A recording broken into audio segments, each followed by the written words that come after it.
Trade and industry (PFTI) ने club Capri central park resort में अपनी तीसरी वर्षगांठ धूमधाम से मनाई। समारोह में गुरुग्राम के विधायक मुकेश शर्मा मुख्य अतिथि के रूप में शामिल हुए और संगठन की 3 वर्षों की उपलब्धियों की सराहना करते हुए इसे व्यापार, उद्योग और सामाजिक सरोकारों के लिए एक सशक्त मंच बताया। कार्यक्रम में संगठन की भविष्य की योजनाओं पर भी चर्चा हुई, जबकि राष्ट्रीय ख्याति प्राप्त गायक विशाल सिंह भाटी एवं उनकी टीम की लाइव प्रस्तुति ने समारोह को यादगार बना दिया। PFTI, great addition, something or the other that keeps on happening for the industry. I think kudos to you. आप जब काम करते हैं और जैसे बताया कपूर जी ने, आप हर एक को फ़ोन करके बुलाते हैं। आई नो मैं भी कई बार नहीं आ पाता, बट कोई ना कोई रिप्रेजेंटेटिव आता है कंपनी से। तो thanks you, I wish you grow leaps and bound. And Jain साहब आज फॉर्म साइन करा के जाइएगा। Thank you.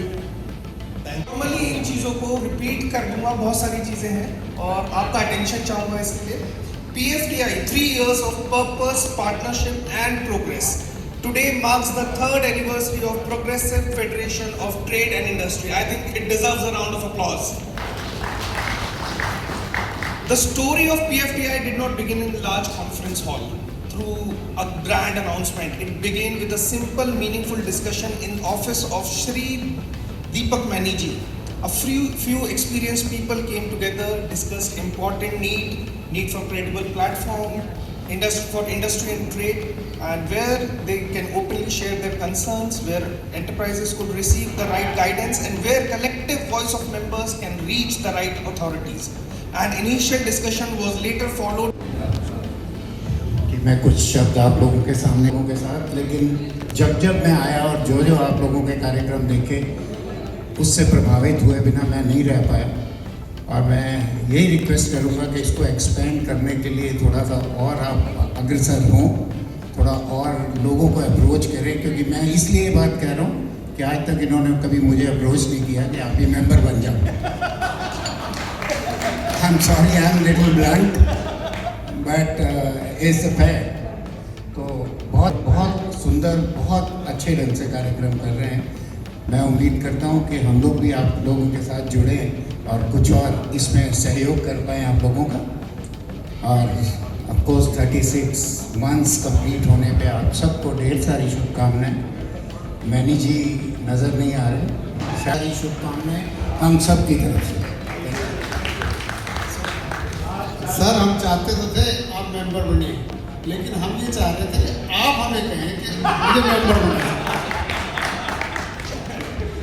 Thank you so much. Thank you. IRDA is working for renewable sector. They are Navratna. They have been given Navratna in 2024.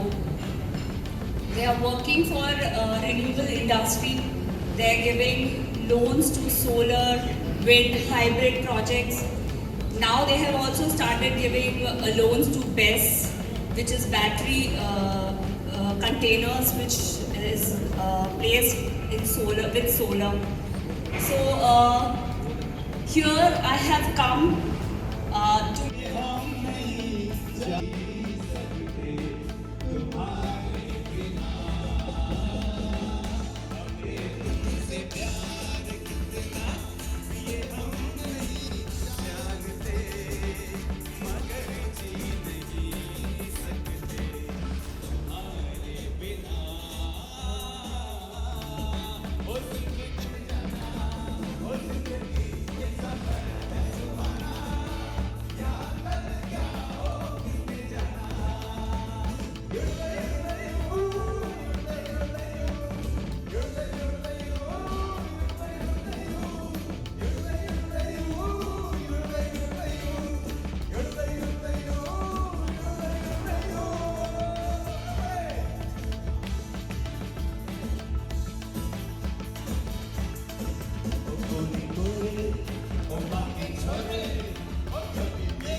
Mukesh ji हैं और जिन्होंने गुड़गांव को 4 चांद लगा दिए। हम 2 बात पूछेंगे, एक तो PFTI के 3 साल बेमिसाल और दूसरे गुड़गांव के। ये अच्छा था कि ये कार्यक्रम, उद्योगपति जब कोई कार्यक्रम करता है तो व्यक्ति का विकास के बारे में सोचता है और गुड़गांव के विकास के लिए इसलिए सोच रहा है क्योंकि हमारे यहाँ पर सबसे पहले उद्योग शुरू हुए। हरियाणा का जो रेवेन्यू भी है वो 65% गुड़गांव से जाता है और उसके इसीलिए हमने GMDA बनाया था कि जो हमारे विकास का पैसा है वो गुड़गांव में ही लग जाए। अब ये उद्योगपतियों ने, आप देख भी रहे हो कि इन्होंने एक कार्यक्रम रखा सबने मिलके, इनके 3 साल पूरे हुए हैं। इन 3 साल में जो हमने भी इनसे विषय रखा कि आपको पूरी सुविधा देंगे, हरियाणा के यशस्वी मुख्यमंत्री श्री नायब सिंह सैनी जी की सरकार, और हमारा जो भी कोई कार्य होगा उस कार्य को हम उद्योगपतियों के लिए, इन्होंने कहा कि एक हमारे मीटिंग रूम होना चाहिए, एक हॉल होना चाहिए जिसमें हम अपनी बातें रख सकें। तो वो उद्योग बिहार में तो है लेकिन सेक्टर 37 के उद्योग बिहार में नहीं है, वहाँ पर एक जल्दी से डेवलप करने के लिए अब माननीय मुख्यमंत्री जी से इनकी विषय पे बात रखेंगे और ये कार्य हम 100% कराएंगे। हमारा भाग्य अच्छा है कि हरी की भूमि है, इसमें जो भी कार्य होता है वो इतिहास बनाता है। पानीपत में कार्यक्रम हुआ बेटी पढ़ाओ बेटी बचाओ, पूरे देश के अंदर वो कार्यक्रम चला।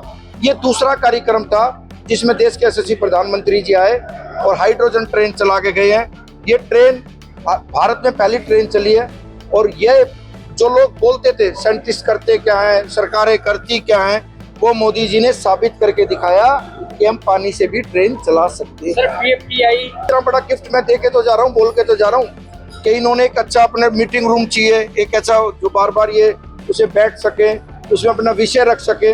ये बड़े बड़े हॉलों की किसी क्लब में ना जाना पड़े, उद्योगों का खुद का ही एक ऐसी व्यवस्था हो, इनका खुद का ही एक क्लब हो, आगे अपने सभी उद्योगपति बात कर सके। उसीलिए तो मैं माननीय मुख्यमंत्री जी से इनकी मीटिंग कराऊंगा। तो ये कार्य हम जरूर करेंगे। जो इन्होंने डिमांड रखी है वो डिमांड है कि एक स्किल जो 8th क्लास से ही शुरू हो जाए। बाहर के देशों में स्किल पहले ही 3rd क्लास से ही चालू हो जाता है। फिर जब बच्चा वो यंग होता है, 18 साल की उम्र में आता है, तो वो अपने जीवन के विकास के लिए सोचता है कि मुझे कौन से उद्योग में जाना चाहिए, मुझे क्या कार्य करना चाहिए। ऐसे ही जब 8th क्लास में भारत में भी लागू हो जाएगा स्किल के बारे में, तो आप मैं वादे के साथ कह सकता हूँ भारत वैसे भी साइंटिस्टों में सबसे आगे है, डॉक्टर लाइन में सबसे आगे है, इंजीनियर में सबसे आगे है। तो फिर वही भारत बनाने के सोच रहे हैं जो विकसित भारत 2047 में विकसित भारत बने, तो वो मोदी जी का ड्रीम सपना पूरा होगा। मैंने तो 20 महीने में सारा कार्य ऐसा कर दिया। आपने कहाँ लग रही थी ऐसी फैंसी लाइटें लगेंगी? आपको कहाँ लग रहा था कि MG रोड कभी स्मार्ट रोड भी बनेगा? आपको कहाँ लग रहा था कि आप सब लोग ये जो व्यवस्था देख रहे हो बाजार वगैरह की, वो जो उन लोगों को जहाँ कोई सुविधा नहीं देती थी, मैंने शीतला कॉलोनी में भी ऐसे रोड बनवा दिए RCC के लोग देखते हैं। जहाँ शीतला कॉलोनी में जहाँ उद्योगपतियों के जो कर्मचारी रहते हैं, आज उस कॉलोनी में 4-4 फुट पानी खड़ा रहता था, आज वहाँ पर लोगों को लगता है कि हमने कोई कार्य किया है। और जब लाइटों की बात करें तो जो मेरे इष्ट देव में बाबा श्याम, उनके नाम से जो लाइट लग रही है, जब मैं बाहर निकलता हूँ तो पहले मुझे वो 3 बाणी दिखाई देते हैं और मैं उनको देखते ही जय श्री श्याम बोलता हूँ। कम से कम ईश्वर का नाम तो लिया जाए। बाजार के ना जहाँ से एंट्री करते हैं हम सब लोग, अभी हमने पहले वो पीछे से बंद करा दिया था, आपने देखा भी होगा, वो रोड ही बंद करा दिया था मैंने। अभी कुछ दिनों बाद वहाँ से वो ई-रिक्शा बिल्कुल समाप्त हो जाएंगी। लेकिन आप बाजार के जो अंदर की बातें, जैसे एंट्री से अंदर करो बातें, एंट्री से अंदर जब आप बातें करोगे तो आपने RCC जो रोड डला है वो 40 साल बाद अब की बार सदर बाजार में ऐसा रोड बना है। थोड़ा सुधार कीजिए कि ताकि पानी